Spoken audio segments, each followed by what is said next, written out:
మొదటి సమూయేలు గ్రంథం 22వ అధ్యాయము 2వ వచనం ద్వారా మనము కొద్ది మాటలు ధ్యానించుకోవడానికి 2వ వచనం ద్వారా మనం వాక్యాన్ని చూసుకుందాం. ఎందుకు అనంటే రాత్రి 4 వరకు నేను వాక్యం చదువుకుంటూనే ఉన్నాను. 4 అయింది, 4:45 అయ్యింది తెల్లవారుజామున. నేను నా భాగము మొదటి రాజుల గ్రంథం 28వ అధ్యాయంలో చదువుతున్నాను. అయినప్పటికీ కొన్ని తలంపులు బట్టి మేము వాక్యాన్ని చెప్పాలన్న ఉద్దేశంతో ఉదయకాలం నేను అనుకుని అలాగే ఉన్నా. కానీ ఆరాధన చేసినటువంటి వాక్యాన్ని ధ్యానించినప్పుడు, ఆ వాక్యం ద్వారా నాతో మాట్లాడుతున్నప్పుడు నా మనసు ఏదైతే వాక్యం చదువుకున్నానో ఆ వాక్యం నాకు గుర్తు రావట్లేదు. గుర్తు రాకపోయినప్పటికీ కూడా చూడండి, పెన్సిల్ కాడ పెట్టుకున్నాను రాత్రి అట్లాగే పడుకుని. ఇది పెన్సిల్ కాడ నేను మళ్ళీ ఇప్పుడు బైబిల్ చదువుతున్నప్పుడు మళ్ళీ గుర్తొచ్చింది రాత్రి. అందుకనంటే ఈ వాక్యం పెన్సిల్ కాడ ఇక్కడ పెట్టినప్పుడు ఆ వాక్యాన్ని అనే ఉద్దేశంతో కొన్ని తలంపులు ఏలియా గారి ద్వారా కొన్ని తలంపులు తీసుకుద్దాము అన్న ఉద్దేశంతో నేను 4:30 పడుకున్నాను. కానీ నాకు వాక్యం గుర్తు ఉంది, రిఫరెన్స్లు అన్నీ ఆ సందర్భం ఉంది. కానీ నాకు తమ్ముడు చెప్పినటువంటి వాక్యాన్ని నాకు ఈ వారం అంతా ఇక ఆ ఉద్దేశంతో కాకోకుండా ప్రభు యొక్క మంచితనాన్ని మనం కొద్దిగా మళ్ళా ఒకసారి జ్ఞాపకం చేసుకుందాం. మన యొక్క రక్షణ ఆనందం ఏ రీతిగా మన జీవితంలో చేశారు అని నేను ఉన్నప్పుడు ఈ తలంపులు వద్దు అన్న ఉద్దేశంతో నాకు పరిశుద్ధాత్మ దేవుడు నాకు ఈ వాక్యాన్ని చెప్పడానికి అనుమతించట్లేదు. అందుకనే నాకు తమ్ముడు చెప్పినటువంటి మాటల్లో నుంచి 33వ కీర్తనలోనే నాకు తలంపులు దేవుడు నాకు అనుగ్రహిస్తున్నాడు. కాబట్టి దాని ద్వారానే వెళ్దామన్న ఉద్దేశంతోనే నేను ఇప్పుడు పరిశుద్ధాత్మ యొక్క ఒప్పుదలను బట్టి ఆ మాటలు మీతో షేర్ చేసుకోవటానికి సహాయపడుతున్నాడని నేను ఆశించి ఈ మాట చెప్తున్నాను. చూడండి, 33వ కీర్తనలో ఏమని అన్నాడంటే, ప్రభు యొక్క ఆనంద గానము, స్తుతి చేయటము, ఇవన్నీ మాటలను బట్టి దావీదు గారు దేవుని యొక్క మంచితనాన్ని తన యొక్క దైనందిన జీవితంలో ఎలా గుర్తు చేసుకున్నాడు అన్న పరిస్థితులను బట్టి ఆరాధన వర్తమానంలో నాకు అన్ని జ్ఞాపకం వచ్చింది. అప్పుడు ప్రభువా, నీ మంచితనాన్ని ఏ రీతిగా దావీదు గారు తన యొక్క వ్యక్తిగత జీవితంలో అనుభవించి మాట్లాడాడు అన్న ఆ కోణంలో కొద్దిగా నాకు తలంపులు వచ్చినాయి. కాబట్టి నేను మొదటి రాజుల గ్రంథం 18వ అధ్యాయం ద్వారా మాట్లాడాలి అనే ఉద్దేశంతో కలిగి ఉన్నప్పటికీ కూడా ఆరాధన వర్తమానం విన్న తర్వాత ప్రభు యొక్క మంచితనాన్ని అనగా దేవుని యొక్క మంచితనాన్ని మరొకసారి జ్ఞాపకం చేసుకుందాన్న ఉద్దేశంతోనే మళ్ళా దావీదు గారి యొక్క జీవితంలో నుంచి కొన్ని మాటలు జ్ఞాపకం చేసుకోవటానికి నాకు దేవుడు సహాయం చేసినట్టు విధానంలో మీకు షేర్ చేసుకోవాలని ఆశిస్తున్నాను. చూడండి, దావీదు గారి యొక్క జీవితంలో దేవుని యొక్క మంచితనాన్ని అనగా చూడండి ఏమన్నాడంటే 32వ కీర్తన గ్రంథంలో 32వ అధ్యాయంలో కంటిన్యూషనే అని చెప్తూ తమ్ముడు ఏమని చెప్పాడంటే, నీతిమంతులు యెహోవాను బట్టి ఆనందగానము అనగా చూడండి, మొదటి సమూయేలు గ్రంథము 22వ అధ్యాయంలో వచ్చేటప్పటికి ఎలాంటి పరిస్థితుల్లో దావీదు గారు అక్కడ ఉన్నారు మనందరికీ తెలుసు. కానీ ఆకీషు రాజు దగ్గరికి వెళ్ళాడు. తన యొక్క స్థితిగతులను బట్టి అక్కడ తప్పించుకోవటానికి వెర్రివాడుగా ప్రవర్తించినట్టుగా మనం వాక్యం చూసుకుంటూ వచ్చాం. కానీ అలా దేవుని యొక్క కృప, దేవుని యొక్క మంచితనము దావీదు గారి యొక్క జీవితంలో ఏ రీతిగా అనుభవించాడో ఈ మాటలు చూస్తున్నప్పుడు ఆకీషు రాజు దగ్గరికి వెళ్ళాడు, అవమానం పరిచి పంపించేసేసారు. కానీ దేవుని యొక్క మంచితనం చూడండి, ఒంటరిగా ఉన్నాడు, అరణ్య జీవితంలో ఉంటున్నాడు. దావీదు గారికి ఏది అవసరమో అది అడిగే పరిస్థితుల్లో దావీదు గారు లేడు. కానీ దేవుని యొక్క మంచితనాన్ని బట్టి ఏం చేస్తున్నాడు అనంటే, దావీదు గారి దగ్గరికి ఎంతమందిని పంపించాడు? ఇప్పుడు చూడండి, దేవుడు తన యొక్క మంచితనాన్ని మన పరిస్థితులను బట్టి మనము కొన్ని పద్ధతులు మార్చుకుని మనకి అనుకూలమైన స్థితిలో ఉండటానికి, తాత్కాలికమైనటువంటి మేలు పొందటానికి ఆకీషు రాజు గారి దగ్గరికి వెళ్ళినట్టు దావీదు గారి కాడ మనం కాడ అలాగే ఉంటాం. కానీ దేవుని యొక్క మంచితనం చూడండి, ఒంటరిగా ఉన్నటువంటి స్థితిలో ఉన్నప్పుడు ఏం చేశారంటే, ఇశ్రాయేలు ప్రజల నుంచి ఎవరో ఒకరు ఇబ్బంది కలిగిన వారు, అసమాధానం కలిగిన వారు, సమాధాన స్థితిలో లేనటువంటి వారు, అప్పులు చేసిన వారు అని కాకోకుండా దేవుడు ఏం చేశాడంటే తన మంచితనాన్ని బట్టి దావీదును ఆదరించటానికి, నేను నీతోనే ఉన్నాను, నువ్వు భయపడవలసిన పని లేదు అన్న ఉద్దేశంతో నేను అనుకుంటాం ఏం చేశాడంటే ఆ 400 మందిని ప్రేరేపించి ఏం చేశాడంటే, దావీదు గారి ఒంటరి స్థితిలో ఉన్నటువంటి దావీదు గారికి, అరణ్య జీవితంలో ఉన్నటువంటి ఆ దావీదు గారికి ఏం చేశాడంటే 400 మంది సహాయం నిమిత్తం ఏం చేశాడంటే, ఇబ్బంది కలిగిన వారు, అప్పులు కలిగిన వారు, ఇలాంటి వారిని పంపించాడు. దేవుని యొక్క మంచితనం అంటే తన ఒంటరి స్థితిని జ్ఞాపకం చేసుకుని చూడండి. అదే కీర్తనలో చూడండి, 119వ కీర్తన అనుకుంటా చూడండి, ఈ మాట రాస్తాడు. ఏమని రాస్తారు అని అంటే చూడండి, 119వ కీర్తనలో ఏమనంటే 119 కదా ఉంది, సారీ అండి, 138వ కీర్తన 138 చూడండి. ఎన్నో వచనం అంటే 3వ వచనం చదవండి అమ్మా. నేను మొరపెట్టిన దినమున నీవు నాకు ఉత్తరమిచ్చితివి, నా ప్రాణంలో త్రాణ పుట్టించి. చూడండి, చాలా నా ప్రాణంలో త్రాణం పుట్టించి నన్ను ధైర్యపరిచితివి. అది ఇంగ్లీష్లో ఏముందో చూసుకోండి. అంటే నా ప్రాణంలో త్రాణం అనగా అంటే ఏంటంటే నా ప్రాణంలో ఎలాంటి చూడండి ధైర్యము లేనప్పుడు, నేను కృంగిన స్థితిలో ఉన్నప్పుడు నువ్వు నాకు త్రాణము పుట్టించేవే, దాన్ని బట్టి మిమ్మల్ని స్తుతిస్తున్నాను దేవా.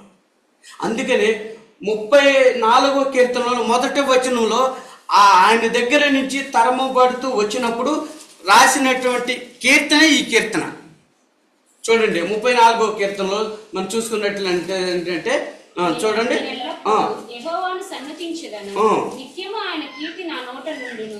యెహోవాను బట్టి నేను అతిశయించుచున్నాను, దీనులు దానిని విని సంతోషించెదరు. నాతో కూడి యెహోవాను కనపరచుడి, నాతో కూడా కూడి చూడండి. ఆ సందర్భంలో రాసిన మాట ఇది. ఏమన్నా అన్నాడంటే, నా ప్రాణంలో ధైర్యము లేదు, ధైర్యము తెచ్చుకునేటువంటి పరిస్థితులు కూడా నా జీవితంలో లేదు. కానీ 400 మందిని నా దగ్గరకు పంపించి నా ప్రాణంలో త్రాణము పుట్టించేవు. అంటే నేను బతకగలిగినటువంటి ఆశ ఏదైతే ఉందో, నేను తిరిగి రాజ్యం పొందగలిగినటువంటి స్థితికి నువ్వు నాకు ఏర్పాటు చేసావు అని అనేది మనం ఏం చేశాడంటే ఆ స్థితిలో అక్కడ ఉండి ఏం చేశాడంటే మనము ఏకముగా కూడి ఆయన నామమును చూడండి, భక్తుల యొక్క అనుభవాలలో ఉన్నటువంటి యథార్థ స్థితిని బట్టి దేవుడు యొక్క వాళ్ళ స్థితిలో చేసినటువంటి ఆ ప్రతికూల పరిస్థితులలో దేవుడిని ఆరాధించలేకుండా, దేవుడిని గణపరచలేకుండా ఉండలేనటువంటి స్థితి మన యొక్క పూర్వీకులు అనగా మన భక్తులైనటువంటి వారి యొక్క జీవితాల ద్వారా మనకు అర్థమవుతుంది. యోబు గారిని కూడా మనం తమ్ముడు ఉదయకాలంలో టచ్ చేసినప్పుడు మీరు చూడండి, యోబు గారు ఎలాంటి వ్యక్తి అని అన్నానంటే యథార్థవంతుడు. మరి యథార్థవంతుడికి ఎందుకు వచ్చింది ఈ మాట, ఎందుకు వచ్చిన ఈ ఇబ్బందులు? చూడండి, దేవుని యొక్క కన్సర్న్ ఏ విధంగా ఉంటుందంటే యోబు గ్రంథం చూడండి, మీ అందరికీ తెలుసు. చూడండి 2వ అధ్యాయం అనుకుంటా, చూడండి యోబు గ్రంథము 2వ అధ్యాయము ఎన్నో వచనం అని అంటే చూడండి, 3వ వచనం చదవండి అమ్మా.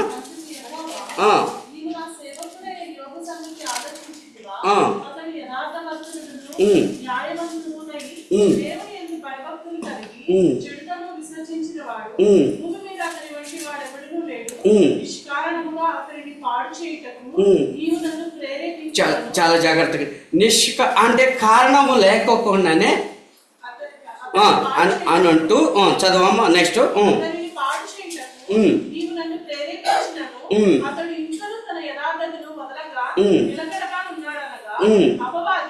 చర్మము కాపాడుకొనుటకై చర్మమును, తన ప్రాణమును కాపాడుకొనుటకై తనకు కలిగినది యావత్తును నరుడు ఇచ్చును కదా. ఇంకొకసారి నీవు చేయి చాపి అతని ఎముకను అతని దేహమును మొత్తిన ఎడల అతడు నీ ముఖము ఎదుటనే దూషించి నిన్ను విడిచిపోవును అని.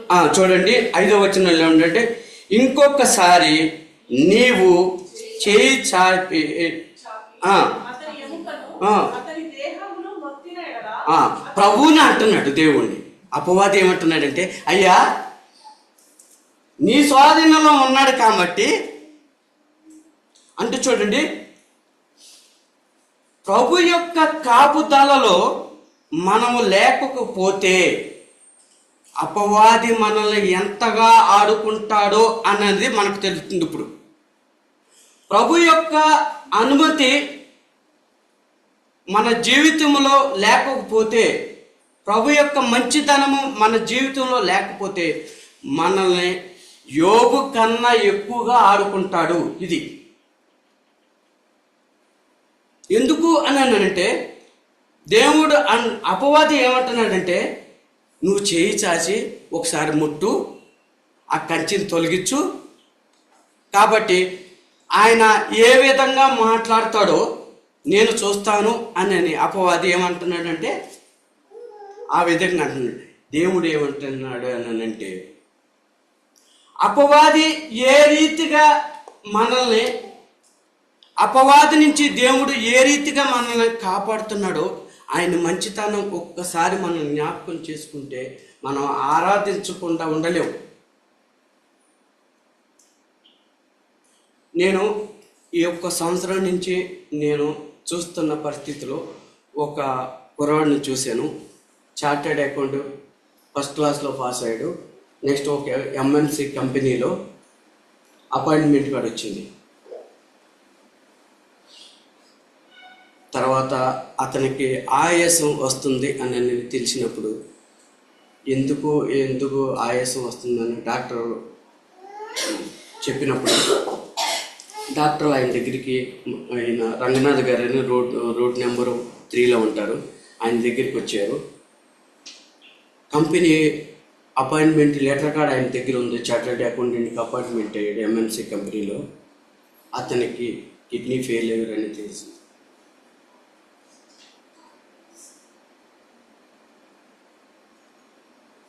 ఇరవై 22 సంవత్సరాలు ఒక ఎంఎన్సి కంపెనీలో చార్టెడ్ అకౌంటెంట్గా పోస్టింగ్ వచ్చింది.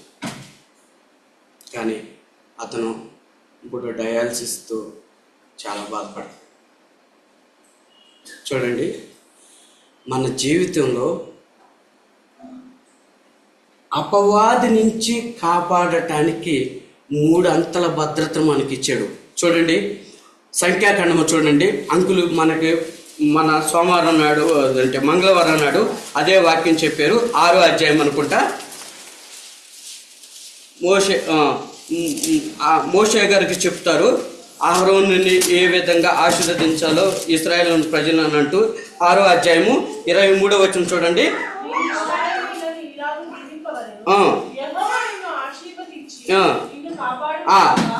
నేను చూడండి, మీరు ఆ ఇంటికి వెళ్ళి ఆ వాక్యం ఆల్రెడీ చెప్పారు. యెహోవా యొక్క ఆశీర్వాదం ఎలా ఉంటుందంటే మనల్ని కాపాడతాడు. రెండోది వచ్చి ఆయన సన్నిధి మనతో ఉంటుంది. 25వ వచనం ఇంటికి వెళ్ళి చదువుకోండి అమ్మా. 26వ వచనములో ఆయన మనకి సమాధానము, యెహోవా యొక్క ఆశీర్వాదము, యెహోవా యొక్క కాపుదల, యెహోవా యొక్క మంచితనము మన జీవితంలో ఆశీర్వాదంగా ఉండదు. ఏదంటే మనల్ని కాపాడతాడు, ఆయన సన్నిధి మనతో ఉంటుంది. మూడోది, మన సమాధానము కలిగి మన జీవితంలో బ్రతకటానికి 3 అంతల ఆశీర్వాదం మనకు ఉంటుంది. ఒకవేళ 3 అంతల ఆశీర్వాదము యోబు గారి జీవితంలో ఒకవేళ లేకపోతే, ఆ కాపుదల, ఆ భద్రత, యెహోవా యొక్క మంచితనము అక్కడ లేకపోతే ఏమవుతుంది అంటే అపవాది ఏ రీతిగా ఆడుకుందో మనం తెలుసు. ఒకే దినాన కుమారుడు చనిపోయారు, ఒకే దినాన ఆస్తి మొత్తం పోయింది, ఒకే దినాన సమస్తాన్ని బాధకి కర్తగా ఉండే జీవితానికి. అలాంటి స్థితి ఒక్కవేళ దేవుడు మనకి అనుమతిస్తే మీరు భయపడవద్దు. దేవుడు అనుమతించడు, కృప కలిగినటువంటి దేవుడు. కాబట్టి ఏంటంటే ఆయన మంచితనాన్ని మన జీవితంలో గుర్తెరిగి బ్రతకకపోతే, నువ్వు ఎంటెక్ చేసినా బీటెక్ చేసినా మన జీవితంలో మనల్ని కాపాడే ఆశీర్వాదము, యెహోవా ఆశీర్వాదం మనకు ఉండదు. మనం ఎంత కష్టపడినా మందులకి పోతే, మనం ఎంత కష్టపడినా సమాధానం ఉండదు. మనం ఎంత కష్టపడినా యెహోవా సన్నిధి మనతో. అందుకనే దావీదు గారు అంటాడు, అయ్యా నీ మంచితనాన్ని అంతటిని జ్ఞాపకం చేసుకున్నప్పుడు ఏకంగా కూడి నిన్ను ఆరాధిస్తానే కానీ మరొకసారి ఆకేషి రాజు దగ్గరికి వెళ్ళి చేసిన తప్పు నేనే మరలా రెండోసారి చేయనండి. దేవునిదే సమాధానం కలిగినటువంటి స్థితిలోకి వెళ్ళాడు. చూడండి, అపవాది మన జీవితంలో ఒకవేళ ప్రేరేపించి యెహోవా దగ్గర నుంచి అనుమతి తీసుకుంటే మన పరిస్థితి ఏంటి చెప్పండి? ఇప్పుడన్నా నాకు ఆలోచిస్తేనే రాత్రిపూట నిద్ర పట్టదు. నాకు ఇప్పుడు అసలు పగలపూటే రాత్రిపూటే నిద్ర పట్టట్లేదు. కానీ ఒక్కవేళ ప్రభువా ఈ జీవితంలో రేపటి దినాన నేను చూడకపోతే నా పిల్లల పరిస్థితి ఏమిటి అని వాళ్ళు వణుకుతున్నాయి. కానీ మీరు భయపడద్దు. అందుకనే యెహోవా ఆశీర్వాదం మనల్ని కాపాడుతుంది. యెహోవా ఆశీర్వాదం ఆయన యొక్క సన్నిధిలో ఉంటుంది. అందుకనే అంకులు ప్రతిసారి మనకి చెబుతుంది ఏంటంటే ఆయన సన్నిధి మనతో ఉండాలి. వారకోడికలకి రామని ఎందుకు అన్నానంటే యవనస్తులు లేనటువంటి పిల్లలకి పదే చెప్తానంటే మేము వ్యక్తిగత జీవితం అనుభవించి నలిగిపోతున్నాం. కాబట్టి యెహోవా యొక్క ఆశీర్వాదము మీరు పోగొట్టుకుని బ్రతుకులుగా మీరు ఉండకూడదని అది అన్నిసార్లు అంకులు యొక్క తాపత్రయం. ఎందుకు అనంటే ఒకవేళ అపవాది మన జీవితంలో దేవుని యొక్క అనుమతి తీసుకుని మన దగ్గరికి వస్తే ఎలా ఉంటుందో ఒక్కసారి ఆలోచించండి. అందుకనే దావీదు గారు ఎంత అనుభవంతో ఇంకొక కీర్తనలో మాట్లాడతాడు అని అంటే ఇవన్నీ కూడా తమ్ముడు వాక్యం చెప్పినప్పుడు నాకు గుర్తొచ్చింది. కాబట్టి చూడండి, కీర్తన గ్రంథము 17వ అధ్యాయం అనుకుంటా, చూడండి, ముగిస్తాను, త్వరగా ముగిచ్చేస్తాను. ఒక 5 నిమిషాల ముందు నా ప్రకారం అంకుల్ నాకు ఇచ్చిన ప్రకారం చూడండి. 17వ కీర్తన అనుకుంటా, చూడండి, ఎన్నో వచ్చినవమ్మా నేను చూస్తాను, చూసి చెప్తానమ్మా. 17వ కీర్తన ఎన్నో వచ్చినమానంటే చూడండి, చూడండి 13వ వచనం చదవండి అమ్మా.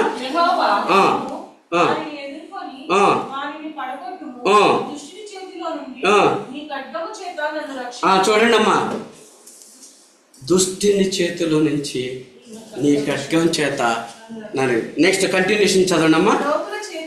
అమ్మా గుర్తుపెట్టుకోండి, లోకుల చేతిలో నుండి ఈ జీవిత కాలంలోనే పాలు పంపులు పొందిన ఈ లోకస్తుల నుంచి మనల్ని కాపాడేది ఎవరో తెలుసండి? ఈ మాటలో కొన్ని అంకులే మాకు చెప్పారు. మీరు చాలామంది వినే ఉంటారు. ఈ మాటలో కొన్ని స్టాంపు పడిపోయింది మాకు.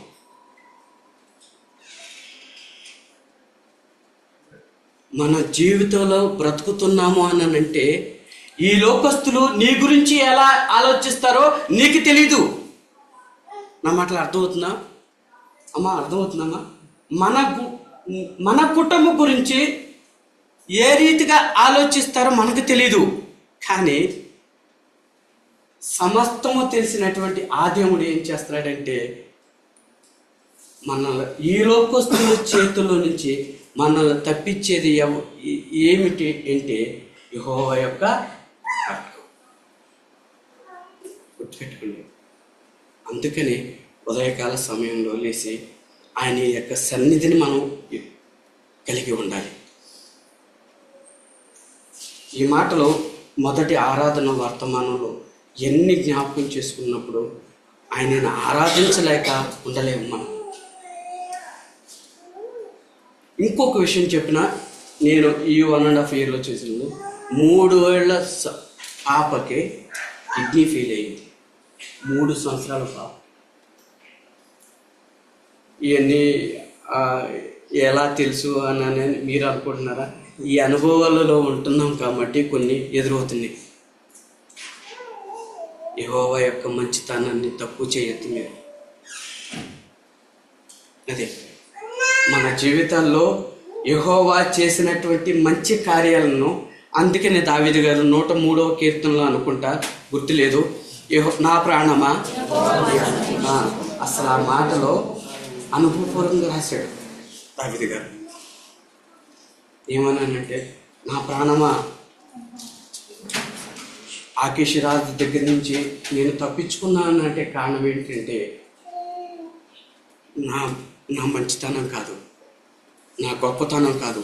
నేను యాషాలు వేసి గడ్డం మీద నుంచి ఉమ్ము కారుకున్నట్టు యాషాలు వేసి నేను తప్పించుకోవాలని అనుకున్నాను. కానీ 34 కీర్తనలో ఏమన్నా అదే అంటాడంటే, కాదయ్యా, నీ మంచితనాన్ని బట్టి నేను తప్పించుకున్నాను. అసలు ఎలాంటి మాట. అందుకనంటే ఈ జీవిత కాలము మట్టికే నిరీక్షణ మనుషులందరికంటే దౌర్భాగ్యం. మొదటి కొరింథీ 15:19 ఇంటికి వెళ్ళి చదువుకోండి. అందుకని అంటే దేవుడు అలా ఈ జీవిత కాలం మాత్రమే దేవుడి యొక్క మీద నమ్మిక కలిగి ఉండట్టు. అయితే యోబు గారి గురించి ఇంత సాక్ష్యం చెప్పాడా దేవుడు? చెప్పేవాడా కాదు. అందుకనంటే యెహోవా మంచితనాన్ని అంతటిని జ్ఞాపకం చేసుకున్నప్పుడు ఏం చేశాడు అంటే ఆయనను స్తుతించలేక ఉండలేకపోయాడు. ఎందుకనంటే యెహోవా ఇచ్చును. ఎందుకు అంటే నా ప్రాణానికి భద్రత ఎక్కడ ఉంది? దేవునిలోనూ ఉంది. ఆయన సత్యాన్ని యోబు గారు తెలుసుకున్నాడు, అన్న సత్యాన్ని దావీదు గారు తెలుసుకున్నాడు. అందుకని ఏమంటాడంటే యెహోవా మంచితనాన్ని ఏం చేశాడంటే కీర్తించలేక, దేవుని ఆరాధించలేక ఉండలేకపోయాడు. ఎందుకు అని అన్నానంటే దావీదు గారి యొక్క జీవితంలో యెహోవా యొక్క మంచితనాన్ని అంతగా గుర్తెరిగాడు, అంతగా రుచించాడు. కాబట్టి ఆయన ఎప్పుడు నుంచి ఆయన మంచితనం గుర్తెరిగాడో మనకి వాక్యం చదివినప్పుడు తెలుస్తుంది. చూడండి 71వ కీర్తన చూడండి, దావీదు గారు అనుభవంతో చెప్తూ వచ్చాడు. చూడండి 71వ కీర్తన అనుకుంటా చూడండి, లేదా 73 చూడండి, 71 కానీ 73 కానీ చూడండి ఏమని అంటాడంటే 71 అనుకుంటా చూడండి, 71వ కీర్తన ఎన్నో వచనం అంటే 6వ వచనం చూడండి.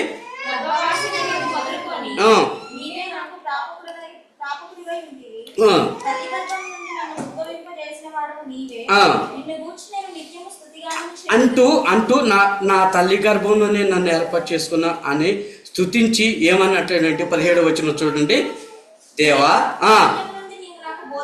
చూడండి అబ్బా చూడండి, నాకు అరణ్యంలో గొర్రెలు కాసుకుంటున్నప్పుడు ఆ బలం ఎక్కడి నుంచి వచ్చిందా అని ముసలితనంలో నన్ను జ్ఞాపకం చేసుకున్నప్పుడు దేవుని ఆరాధించలేక ఉండిపోయాడు.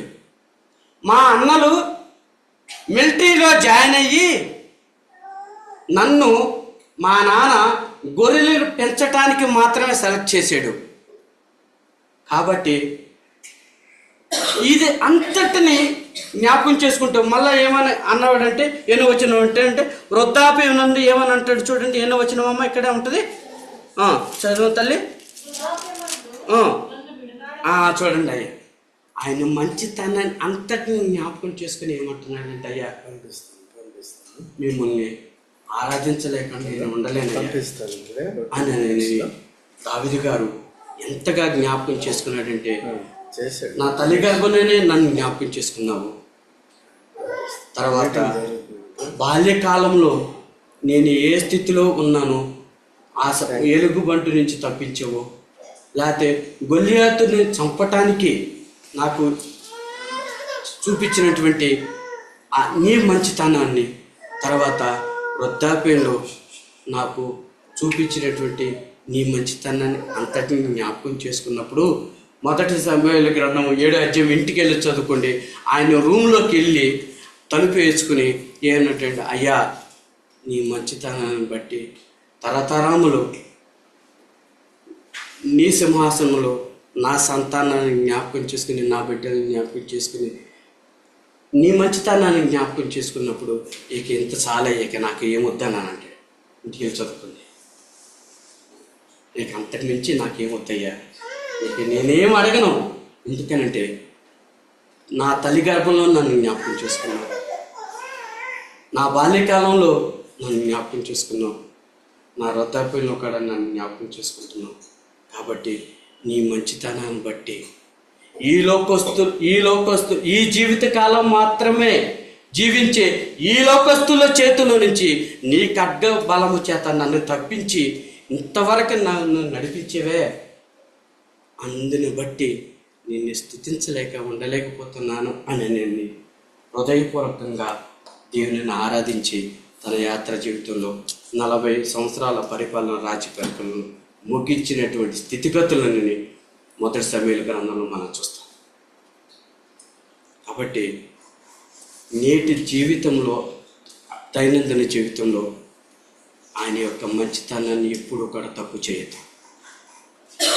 నేటి దినాన మనం బ్రతుకుతున్నాము, నేటి దినాన హ్యాపీగా శాలరీ వచ్చి ఆ శాలరీని మన సంతోషం కొరకు ఖర్చు పెట్టుకుని సుఖవంతమైన జీవితం జీవించటానికి గల కారణం ఎవరో తెలుసా? ఆ మంచితనాన్ని బట్టి మనం జ్ఞాపకం చేసుకుని ఎల్లప్పుడూ కృతజ్ఞత భావంతో ఉందాం. అట్టి కృప దేవుడు మనకు అనుగ్రహించి నడిపించాడు.